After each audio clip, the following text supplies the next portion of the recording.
తాను నివాసం ఉంటున్న ఇల్లు బఫర్ జోన్ లో లేదని క్లారిటీ ఇచ్చారు హైడ్రా కమిషనర్ రంగనాథ్.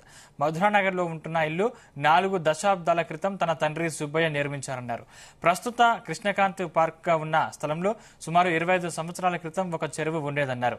చెరువు ఉన్నప్పటికీ నిబంధనల ప్రకారం అయినా తాము ఉంటున్న నివాసం కట్టకు 1 కిలోమీటర్ దూరంలో ఉందన్నారు. దీనికి సంబంధించిన ఫోటోలను షేర్ చేశారు. చెరువు కట్టకు దిగువన 10 మీటర్లు దాటితే కిందన ఉన్న నివాసాలు ఇరిగేషన్ నిబంధనల మేరకు బఫర్ జోన్ పరిధిలోకి రావన్నారు. ఇక తమ ఇల్లు బఫర్ జోన్ లో ఉందని కొన్ని సామాజిక మాధ్యమాలతో పాటు పేపర్లలో వచ్చిన వార్తల్లో వాస్తవం లేదన్నారు రంగనాథ్.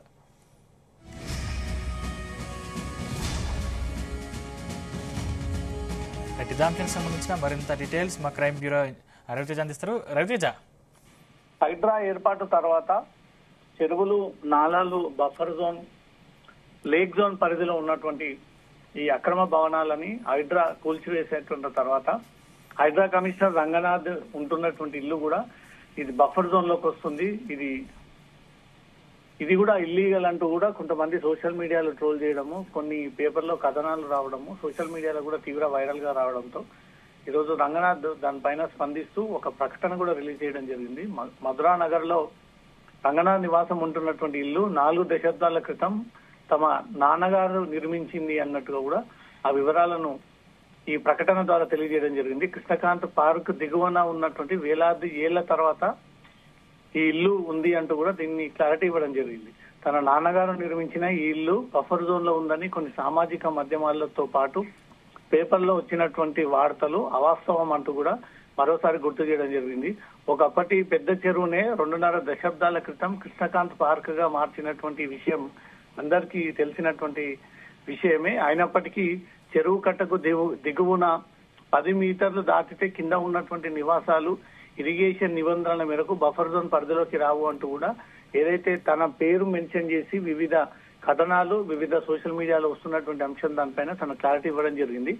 అయినప్పటికీ కట్టకు దాదాపు కిలోమీటర్ దూరంలో మేము నివాసం ఉంటున్నామంటూ కూడా ఆ ఇల్లుకు సంబంధించినటువంటి వివరాలు తెలియజేయడం జరిగింది. వాస్తవాలు ఇలా ఉంటే తప్పుడు సమాచారంతో ప్రజలను పక్కదో పట్టించేందుకు కొంతమంది చేస్తున్నటువంటి ప్రయత్నాన్ని నేను తీవ్రంగా ఖండిస్తున్నాను అన్నట్టుగా మాత్రం ఈ విషయాలు తన ప్రకటన తెలియజేయండి. తన నాన్నగారు ఏవీపీ సుబ్బయ్య గారు 1980 సంవత్సరంలో మేము ఉంటున్నటువంటి ఇంటిని నిర్మించారు. 44 సంవత్సరాల క్రితం నిర్మించిన అదే ఇంట్లో మా తండ్రితో కలిసి నివాసం ఉంటున్నాను. ప్రస్తుత కృష్ణకాంత్ పార్క్ గా ఉన్న స్థలంలో సుమారు 25 సంవత్సరాల క్రితం ఒక చెరువు ఉండేది. చెరువు ఉన్నప్పటి నిబంధనల ప్రకారమైనా మేము ఉంటున్న నివాసం కట్టకు కిలోమీటర్ దూరంలో ఉంది అంటూ కూడా దీనిపైన క్లారిటీ ఇవ్వడం జరిగింది. సాంస్కృతిక సాంప్రదాయాల్లో భాగంగా చెరువు కట్ట మీద కట్టను ఆనుకొని కట్టమైసమ్మ ఆలయాలు నిర్మిస్తారనే విషయం అందరికీ తెలిసిందే. మేము నివాసం ఉంటున్నటువంటి ఇంటికి 1 కిలోమీటర్ దూరంలో కట్టమైసమ్మ గుడి ఆలయం ఉంది. ఎక్కడైనా చెరువు కట్టు ఎత్తుపై ఆధారపడి దిగువ భాగంలో 5-10 మీటర్ల వరకు ఉన్న స్థలాన్ని బఫర్ జోన్ గా ఇరిగేషన్ శాఖ పరిగణిస్తుంది. 25 ఏళ్ల క్రితం పెద్ద చెరువు, ప్రస్తుతం కృష్ణకాంత్ పార్క్ గా మారిన స్థలం మా నివాసానికి కిలోమీటర్ దూరంలో ఉంది. ఈ విషయాన్ని అందరూ గమనించాలని కోరుతూ ఈ ప్రకటన రిలీజ్ చేయడం జరుగుతుంది అంటూ కూడా ఈ విషయాన్ని రంగనాథ్ తెలియజేశారు. మేము నివాసం ఉంటున్నటువంటి ఇల్లు బఫర్ జోన్ లో లేదు అనేది వాస్తవం అనేది అందరూ గ్రహించాలి. ఇందుకు సంబంధించినటువంటి పూర్తి వివరాలు, ఫోటోలు, బఫర్ జోన్ కి ఆ చెరువు ఏ రకంగా ఉండేది గతంలో అనే దానిపై కూడా ఆ ఫోటోలన్నీ కూడా ఒక ప్రకటన రూపంలో రంగనాథ్ దీన్ని రిలీజ్ చేయడం జరిగింది. 25 ఏళ్ల కింద తమ తండ్రులు నిర్మించినటువంటి భవనం అని, అదే స్థలంలో తన తండ్రితో కలిసి నివాసం ఉంటున్నానని ఏదైతే బఫర్ జోన్ పరిధి అంటూ కూడా ప్రచారం చేస్తా ఉన్నారో ఇది అవాస్తవం అంటూ మాత్రం దీనిపై క్లారిటీ ఇవ్వడం జరిగింది. సందీప్, రవితేజ, గత కొన్ని రోజులుగా హైడ్రా యాక్టివ్ గా లేనట్టు తెలుస్తుంది. అంటే కనీసం దాని మీద స్పందన కూడా లేదు, ఎవరు రియాక్ట్ అవ్వట్లేదు. అంటే అసలు ఏం చెప్తా ఉన్నారు అధికారులు? మూసీ అంశం తెరపైకి వచ్చిన తర్వాత మూసీ తీవ్ర వ్యతిరేకత రావడము, ఈ హైడ్రా వ్యవస్థని పూర్తిగా క్యాన్సిల్ చేయాలి, రద్దు చేయాలి, ఈ హైడ్రా లాంటి చర్యలు తీసుకోకూడదు అంటూ కూడా ఏదైతే మూసీ పరివాహక నివాసితులంతా కూడా పెద్ద మొత్తంలో ఆందోళన వ్యక్తం చేశారో అప్పటి నుంచి కూడా హైడ్రా కొంత స్పీడ్ బ్యాక్ తగ్గించి ఒక స్టెప్ వెనక్కి తీసుకొని ఈ మూసీకి తమకు ఎలాంటి సంబంధం లేదు, మూసీ కూల్చివేతల విషయంలో రివర్ బోర్డు ప్రత్యేకమైనటువంటి చర్యలు తీసుకుంటుంది, అది తమ పరిధిలోకి రాదు, హైడ్రా మూసీకి ఎలాంటి సంబంధం లేదంటూ ప్రకటించిన తర్వాత ఇప్పటి వరకు కూడా ఎలాంటి కూల్చివేతలు జరపలేదు.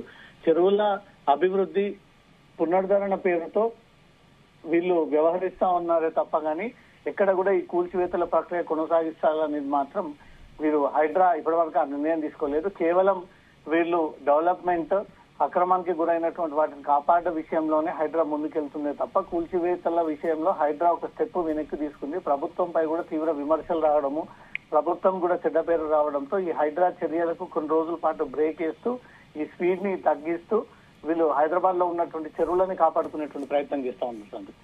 Thank you Raviteja.